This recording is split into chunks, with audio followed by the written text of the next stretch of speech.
Hare Krishna. It's late night, almost 2 in the morning, and I still have a couple rounds left. So, while I'm trying to finish my rounds, in between I can read a little something from the Bhagavad-gītā, as it is.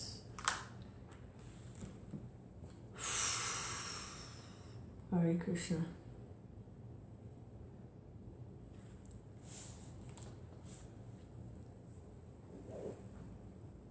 Oh, Kṛṣṇa.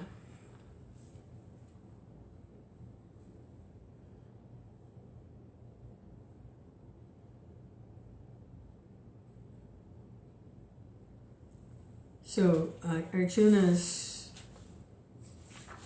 this is the second chapter, text 10. Arjuna's hesitating to fight because his relatives are on the opposing side, and he's attached. They're relatives, brothers and cousins, and his teacher, they're all opposing him. So it's very hard for him to fight under those circumstances.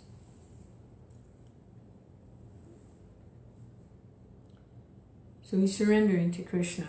Please, you help me. This is a very difficult situation. Please, instruct me. Up to that point, it was just a friendly relationship. Of course, just a friendly relationship. Kṛṣṇa is the Supreme Personality of Godhead. It was a friendly relationship, laughing and joking and like friends. But now, Arjuna's taking his friend more seriously as a spiritual guide, a spiritual master. And he says, this is Sanjaya telling King Dhṛtarāṣṭra what's going on.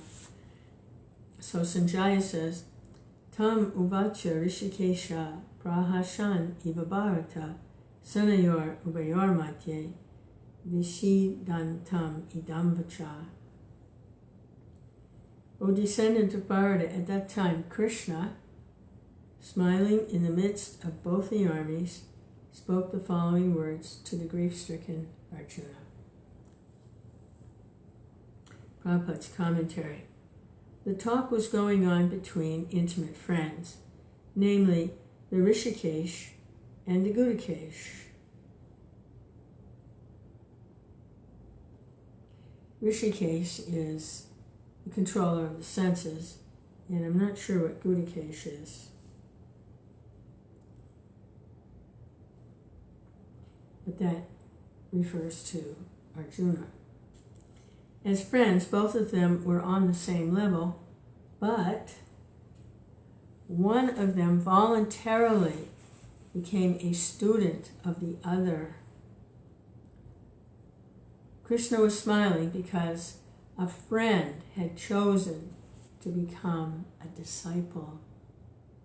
As Lord of all, he's always in the superior position as the master of everyone, and yet the Lord accepts one who wishes to be a friend, a son, a lover, or a devotee, or who wants him in such a role. But when he was accepted as the master, he at once assumed that role and talked with the disciple like the master, with gravity as it is required. It appears that the talk between the master and the disciple was openly exchanged in the presence of both armies, so that all were benefited. So the talks of Bhagavad-gītā are not for any particular person, society, or community, but they are for all, and friends or enemies are equally entitled to hear them.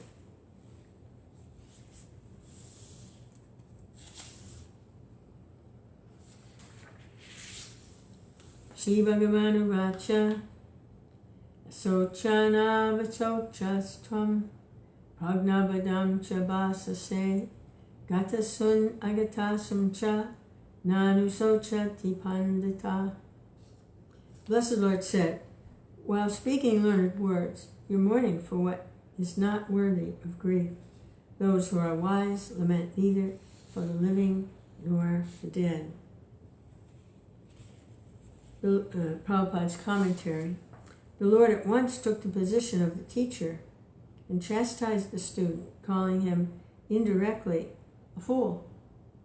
The Lord said, you are talking like a learned man, but you do not know that one who is learned, one who knows what is body and what is soul, does not lament for any stage of the body, neither in the living nor in the dead condition.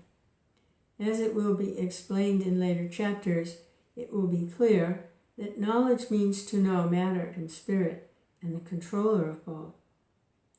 Arjuna argued that religious principles should be given more importance than politics or sociology, but he did not know that knowledge of matter, soul, and the Supreme is even more important than religious formularies.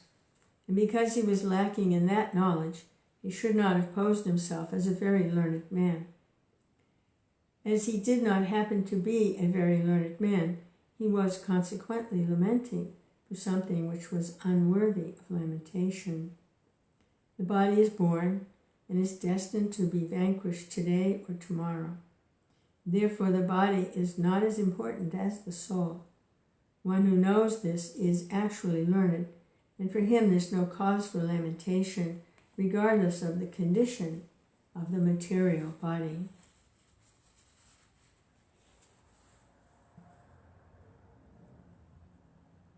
Hare Krishna, Krishna Krishna, Hare Hare,